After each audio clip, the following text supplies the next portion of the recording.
తులసి మొక్కను ఇంట్లో పెట్టుకుని పూజిస్తారు. ఎంతో పుణ్యమని భావిస్తారు. అయితే పుణ్యం మాటేమో కానీ చాలా ఆరోగ్యం.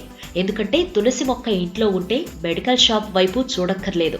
ఎందుకంటే రోజు పరగడుపున 10 తులసాకులు నమిలితే ఎన్నో అనారోగ్య సమస్యలు దూరమవుతాయి.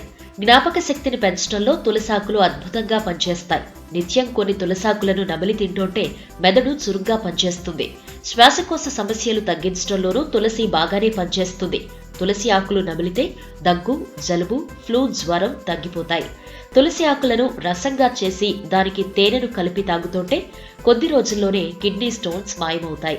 రక్తంలో ఉండే చెడు కొలెస్ట్రాల్ తగ్గించడం, గుండె జబ్బులు రాకుండా చూడడంలో తులసాకులు బాగా పనిచేస్తాయి. నిత్యం 10 నుంచి 12 తులసాకులు నమిలి తింటే రక్తం శుద్ధి అవుతుంది. ఒత్తిడి, ఆందోళన కూడా తొలగిపోతాయి. నోటిలో పుండ్లు, పొక్కులు ఉంటే తులసాకులను నమిలితే అవి తగ్గుముఖం పడతాయి. తులసాకులను రోజూ తినడం అలవాటు చేసుకుంటే దంత సమస్యలు, చిగుళ్ల బాధలు ఉండవు. మధుమేహం ఉన్నవారు నిత్యం తులసాకులను తింటుంటే రక్తంలోని గ్లూకోజ్ స్థాయిలు కంట్రోల్ అవుతాయి. ఈ వీడియో మీకు నచ్చినట్టయితే లైక్ చేయండి, షేర్ చేయండి. మరిన్ని ఇంట్రెస్టింగ్ వీడియోస్ చూడడానికి మా ఛానల్ కు తప్పక సబ్స్క్రైబ్ అవ్వండి.